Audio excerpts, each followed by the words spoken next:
মুর্শিদাবাদের সুতির নেতাজি মোড়ে কেন্দ্রীয় বাহিনীর কড়া নজরদারিকে ঘিরে চাঞ্চল্যের সৃষ্টি হয়েছে। স্থানীয়দের দাবি, হেলমেট ছাড়া বাইক চালানো, একটি মোটরসাইকেলে 3 জন আরোহী থাকা কিংবা গাড়ি চালানোর সময় মোবাইলে কথা বললেই কেন্দ্রীয় বাহিনী আটকাচ্ছে।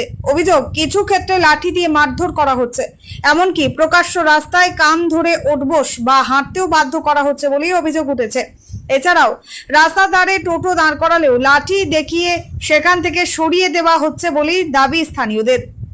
এই ঘটনাকে ঘিরে এলাকা জুড়ে তুমুল আলোচনা শুরু হয়েছে। অনেকের বক্তব্য, এর আগে সুতির এই এলাকায় কেন্দ্রীয় বাহিনীকে এভাবেই কঠোরভাবে আইন প্রয়োগ করতে দেখা যায়নি।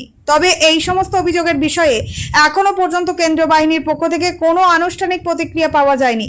অভিযোগগুলির স্বাধীনভাবে সত্যতা যাচাই করা সম্ভব হয়নি। A1 নিউজ বাংলা, খবরের সঙ্গে থাকুন।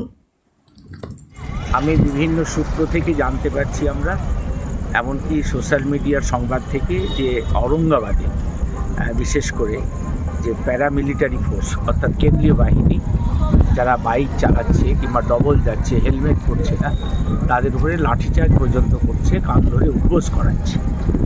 আমাদের কথায় শাসন ঠিক আছে, কিন্তু পুলিশের যা কাজ যদি মিলিটারি নিয়ে নেয় তাহলে এটা কিন্তু খুব নিন্দনীয় ব্যাপার। পুলিশের ভূমিকা তাহলে গৌণ কিংবা ভূমিকা নেই বলেই চলে, এবং এটা ঠিক না।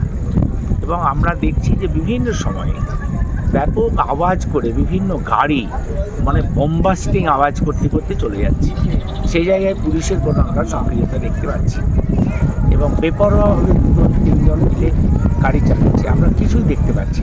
কিন্তু হঠাৎ করে প্যারামিলিটারি বা কেন্দ্রীয় বাহিনী এসে এইরকম একটা অত্যাচার শুরু করবে, এটা আতঙ্ক তৈরি করে।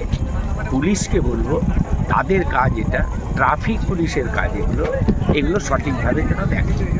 মিলিটারি শাসন তো পশ্চিমবঙ্গে শুরু হয়ে যায়নি, এই একটা বিষয় রয়েছে। পুলিশের কাজ মিলিটারি করবে কেন? সিভিল প্রশাসন, পুলিশ প্রশাসন, পশ্চিমবঙ্গ সরকারের দায়িত্ব তাহলে কি?